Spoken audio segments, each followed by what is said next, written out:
E aí, pessoal, eu sou a professora Bárbara Furquim, a professora de vocês de História do 8º ano. Nessa aula, a gente vai falar sobre a história dos Estados Unidos, a ocupação do Oeste e como vai ocorrer todo o contato dessa ocupação com relação aos indígenas. Vamos começar? Bom, a gente começa vendo qual é o objetivo dessa nossa aula, por que a gente está estudando sobre esse conteúdo. A ideia é compreender a situação do indígena norte-americano na marcha para o oeste, né? Aqui a gente tem a bandeira dos Estados Unidos e a gente vai ver um pouco de conhecimento prévio, né? Essa imagem aqui mostra duas figuras bastante importantes do que foi o chamado Velho Oeste norte-americano, a figura de Touro Sentado e Buffalo Bill, isso em 1885. Touro Sentado foi um chefe Sioux, né, que era um grupo indígena,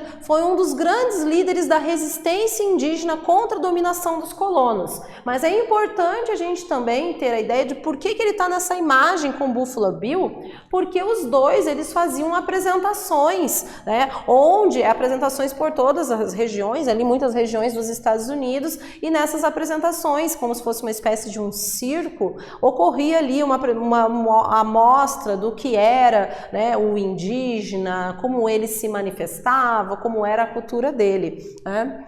E daí eu pergunto para vocês sabem quem eram os Sioux? E a gente chega aqui, os Sioux, eles são um grupo de povos nativos americanos que falam línguas semelhantes. Bom, os povos indígenas norte-americanos, eles têm uma grande diversidade cultural, né? Então existem vários povos indígenas norte-americanos que eles têm ali derivado línguas diferentes, né? Mas esses grupos indígenas, eles vão ter algumas concepções bem próximas com relação à natureza, com relação à sua cosmologia religiosa, mas também vão acabar sendo diferentes entre eles, né? Há então três principais divisões dos Sioux: os Dakotas, os Nakotas e os Lakotas, né? Esses grupos, essas divisões vão estar espalhadas principalmente na região ali oeste dos Estados Unidos. Mas e daí? Você sabia, né, que até hoje, né, os Sioux, eles estão presentes na cultura norte-americana. Aqui a gente tem uma imagem de um menino Sioux, Lakota, dançando em um festival na reserva indígena, né, de Pine Ridge, em Dakota do Sul, nos Estados Unidos. Então a gente tem aqui a imagem dele, né? E essa imagem ao lado, ela mostra então esse menino nesse festival. Eu quero saber, na sua opinião, qual a importância de se manter a tradição? Nós vamos também pensar, a gente pode trazer essa reflexão para a questão dos nossos povos indígenas aqui no Brasil. Qual é a importância de se manter, de tentar manter a tradição, as tradições culturais de um povo? Assim como os povos indígenas do Brasil passaram por um processo de colonização e dominação europeia durante todo o processo de colonização brasileiro, os indígenas norte-americanos, eles também vão sofrer todo esse domínio territorial e muita violência com relação à expansão da marcha para o oeste, né, ali da expansão do território geográfico norte-americano. Bom, vamos problematizar toda essa situação. Os indígenas do oeste americano, eles sofreram muito com a marcha dos colonos. Isso porque, além dos colonos norte-americanos, também existia toda uma política que beneficiava muitos imigrantes europeus para se instalarem ali nos Estados Unidos e expandirem o seu território para terem terras, criarem animais, construírem indústrias, né? Como os indígenas ficaram com a marcha para o oeste e a ocupação de suas terras? É sobre isso que nós vamos falar nessa aula. Aqui nesse mapa, a gente pode ter um pouco dessa noção de como era o território norte-americano. Até 1776, então essa é uma data importante para os Estados Unidos, porque eles vão ficar independentes, né? Eles deixam de ser uma colônia britânica e passam a ser uma nação independente. Existiam as colônias do litoral norte-americano, que boa parte delas estão localizadas aqui nesse mapa, como nós podemos ver, né? E essas colônias, elas começam a expandir o seu território em direção ao interior, em direção ao oeste. Essa expansão, ela já, como nesse mapa aqui, a gente já pode ver um pouco dessa expansão, mas ela vai se ver, né? Eles vão ver a necessidade de expandir mais ainda, indo em direção a mais ainda ao interior dos Estados Unidos, para formar hoje o que é o território, né, geográfico norte-americano. Bom, qual é o contexto, né, do que a gente estava vivendo? Por volta de 1850, a descoberta de jazidas auríferas na Califórnia vai acabar acontecendo a chamada Corrida do Ouro, né? Então, várias pessoas, tanto os colonos, né, que já viviam ali, americanos, como também esses imigrantes europeus, eles vão querer ir em direção à Califórnia para buscar esse ouro. Então, já existe toda essa ideia de ir para o interior dos Estados Unidos. Também a gente vai ver que a ideia do destino manifesto, uma ideia de que, né, esses americanos estavam destinados a tomar e a ocupar todo aquele território, vai fazer parte dessa expansão. Tudo isso vai acabar gerando a chamada Marcha para o Oeste. Esse progresso ele foi determinante para a ocupação desse território, né? Os indígenas que já se encontravam no território não foram considerados nessa ocupação e a sua população, em grande maioria, ela foi dizimada. Então, essa marcha para o oeste vai fazer com que as pessoas se locomovam, né? Vão para o interior. Só que no meio do caminho, enquanto eles tinham essa intenção de se expandir o território, existiam vários povos indígenas que viviam ali na região do oeste. Esses povos vão ser, em sua grande maioria, vítimas de violência e vão ser, muitos deles, dizimados, né? A situação que se encontra o indígena na atualidade é um reflexo desse período de dominação do homem branco, né? Então nós vamos ver que tudo isso vai acabar gerando um contexto de como é que esses povos indígenas vivem hoje. Eles estão presentes dentro da sociedade norte-americana, mas como é que eles estão presentes, né? Será que eles vivem à margem da sociedade? Chegamos na nossa primeira atividade. Pessoal, quero que vocês copiem, respondam no caderno de vocês e a gente já volta para ver se está tudo certo.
Então, vamos dar uma olhadinha nessa atividade, gente? O chefe indígena Touro Sentado foi um dos maiores líderes da resistência indígena contra a ocupação dos colonos, né, que tentavam ali dominar o território oeste. Qual era o grupo indígena, qual ele era chefe? Eram os Sioux, um grupo indígena que tem uma grande subdivisão entre outros grupos que ainda existem dentro do território norte-americano. Bom, a marcha para o oeste. Aqui a gente tem um mapa que mostra um pouco essa formação territorial dos Estados Unidos no século XIX. E a gente vai ver, então, ali em marrom, a gente nota essas 13 colônias, onde, né, na ponta ali da costa litorânea, onde estavam formadas essas primeiras colônias, e como isso começa a se expandir e vindo tomando conta do que vai se formar e acabar sendo o que é hoje os Estados Unidos. Bom, a Lei de Povoamento de 1862. Olha só, então tinha toda essa ideia de se expandir a marcha para o oeste, mas como fazer isso? Uma das atitudes tomadas pelo governo, então o governo, foi a chamada Lei do Povoamento, que ela era então a ideia de que o governo cedia por apenas $10, né, um lote de terra no oeste a quem se dispusesse a cultivá-lo. Então, não só os norte-americanos, quem era americano, podia comprar essa terra por $10, como também imigrantes europeus tinham esse favorecimento de comprar essas terras, né? Para os estadunidenses, essa lei significou uma verdadeira reforma agrária, ou seja, porque ela ampliou o número de pequenos proprietários de terra. Então, o que era um número muito menor se tornou extremamente grande, porque várias pessoas começaram a deter essas terras. Mas é importante a gente pensar que essas terras que estavam sendo vendidas, algumas delas tinham já pessoas vivendo. Existiam povos indígenas que estavam há séculos vivendo naquele território que estava sendo passado, né, através dessa lei de povoamento para essas pessoas. Aumentou então a oferta de alimentos a preços baixos, incentivando assim o desenvolvimento do país. O país estava em progressão, né? Ele estava crescendo, evoluindo, várias pessoas vindo de fora, a economia melhorando, a expansão territorial acontecendo, mas em meio a tudo isso existiam os povos originários daquela terra que viviam ali e estavam no meio do caminho da dominação desse desejo de expansão territorial. Bom, os indígenas, né, milhares desses indígenas, aqui a gente tem uma imagem de um menino indígena, né, milhares de nativos e imigrantes iniciaram então a marcha para o oeste pelos rios Mississippi, Missouri, né, em grandes carroções. Esses carroções, a gente já viu eles, inclusive às vezes em alguns filmes, que eram então onde eles tentavam desbravar todo esse interior dos Estados Unidos. A lei do povoamento ela legalizou a posse das terras indígenas ocupadas pelos pioneiros, ou seja, ela trouxe uma legalidade para o domínio da terra, daquelas terras que já tinham um dono, né? Esse fluxo de pessoas foi desastroso para os indígenas do oeste. Chegamos à nossa atividade. Gente, copiem, respondam no caderno de vocês e nós já retornamos.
Vamos dar uma olhada nessa atividade? Olha só, o que foi a Lei de Povoamento de 1862 e como ela foi benéfica para os estadunidenses. E a gente vai ver que na Lei de Povoamento, o governo ele cedia por apenas $10 um lote de terra no oeste a quem dispusesse a cultivá-lo. Essa lei ela trouxe benefícios para os estadunidenses, pois ampliou o número de pequenos proprietários de terras. Bom, acordos, guerra e ouro. Além das terras que foram tomadas dos indígenas, né, a expansão territorial estadunidense, ela também se fez, então, através da compra de terras, de acordos diplomáticos e de guerras. Então, existiram vários meios para esse território do que é os Estados Unidos, essa expansão americana, ela viesse a ocorrer. Os Estados Unidos, para vocês terem uma ideia, através desses acordos diplomáticos, compra, venda e guerra também, a gente vai ver que os Estados Unidos eles obtiveram a Louisiana por $5 milhões, isso em 1803, a Flórida por $15 milhões em 1919, o Alasca por $7,2 milhões em 1867. E, por acordo diplomático, eles conseguiram o Oregon na costa do Pacífico, né? Usando a guerra como uma arma, eles tomaram a metade do antigo território do México em 1848. Então, os Estados Unidos acabam ganhando acesso ao Pacífico. Boa parte, então, do que é todo o contexto dos estados dentro dos Estados Unidos, eles são territórios que foram dominados através de guerras, de conflitos, de compra, de acordos diplomáticos, onde a maioria dos povos nativos, que eram os reais proprietários daquelas terras, não estiveram envolvidos. Como ficaram os indígenas americanos? Nos Estados Unidos, no século XIX, um imigrante europeu naturalizado, porque já havia se naturalizado, tinha tomado terras, ganhado terras, comprado terras legalmente lá, né, branco, ele era considerado um cidadão estadunidense. Então, a partir desse momento, ele já conseguia benefícios por ser um cidadão local. Já, né, um indígena, tanto né, de qualquer etnia, que vivia ali e fazia parte de séculos naquela terra, de tradições, a sua cultura, ele era visto como um estorvo, como um cargo a ser carregado, né? Como algo que não trazia benefícios para o domínio econômico, para a expansão econômica daquele local. Aqui a gente tem a imagem do touro sentado em 1885. E os soldados do exército estadunidense, eles acabaram realizando um grande massacre indígena. Então existiram grandes conflitos, muitos povos indígenas não aceitaram esse domínio territorial, isso acabou levando a um problema de grande violência para essa população. Eles acabaram sendo acuados, né? Os povos indígenas, eles resistiram à invasão de suas terras das mais variadas formas e só foram vencidos depois de décadas de luta. Bom, chegamos à nossa última atividade, gente. Copiem, respondam no caderno e daí a gente já volta para ver se está tudo certo.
Vamos dar uma olhada nessa atividade, pessoal? Olha só, com a expansão territorial norte-americana, como os povos indígenas da região foram afetados?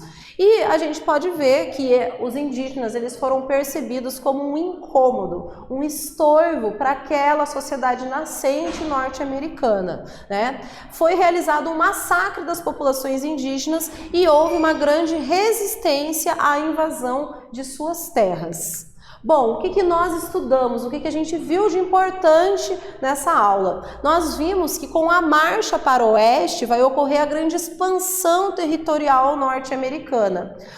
O governo norte-americano ele vai possibilitar situações em que os imigrantes europeus tenham vários benefícios vindo para a região norte-americana e também eles vão trazer benefícios como, por exemplo, a lei de povoamento, onde as terras eram vendidas por um valor bastante baixo e possibilitava a criação de vários pequenos proprietários de terras. Em meio a toda essa marcha para o oeste, nós vamos ver que as populações indígenas não foram respeitadas, seus territórios foram dominados, ocorreu uma grande violência com eles, até eles conseguirem, né, o governo norte-americano e os colonos conseguirem todos os territórios que foram através de compra, de guerras e de acordos diplomáticos conquistados. É isso aí, pessoal. Até a próxima!